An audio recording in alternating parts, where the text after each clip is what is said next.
సెలబ్రిటీలు ఉన్న వాళ్ళు రీతు చౌదరి, ఇమానులు వీళ్ళైతే ఎవరైతే ఉన్నారో వాళ్ళని కొద్దిగా యాక్సెప్ట్ చేస్తారు, ఏదైనా చేసినా కూడా ఓకే. ఆడెవరో తెలియని ముక్కు మొహం తీసుకొచ్చి లోపలికి పెట్టారు. పెట్టిన తర్వాత ఆయన ఏం చేయాలి, కొద్దిగా ట్రై చేయాలి గివ్ అప్ అవడానికి, last till of the end of the day వరకు ట్రై చేయాలి తప్ప ఎగిరితే ఇదే నా క్యారెక్టర్, ఇదే నా జెన్యున్ గా నేను ఇట్లానే ఉంటా అంటున్నారు కదా. జెన్యున్ గా అంటే మాట్లాడే మాట తీరు కూడా వేరుతుంది అనమాట. అనడానికి అరే చెప్పురా బాబు అనడానికి వేరేలా ఉంటది అనమాట. అన్నా అది వేరు ఉంటది, అన్నా అది ఆకలితో అడుగుతాడు అనమాట. ఆ కైండ్ ఆఫ్ వేరు ఉంటది అనమాట. మన దగ్గర లోపల చాలా ఉంటాయి, ఆవేశాలు ఎన్నో ఉంటాయి అనమాట. ఆవేశాలు బయట పెట్టే విధానం వేరు ఉంటది అనమాట.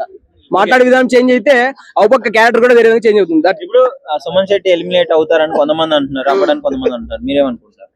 సుమన్ శెట్టి అంటే ఆయన అదే మన యాక్టర్ రామరా అప్సరస ఇక్కడ పడుకొని ఉన్నాడే ఆడే వచ్చి బెచ్చుకెళ్ళమంటాడు ఆయననా.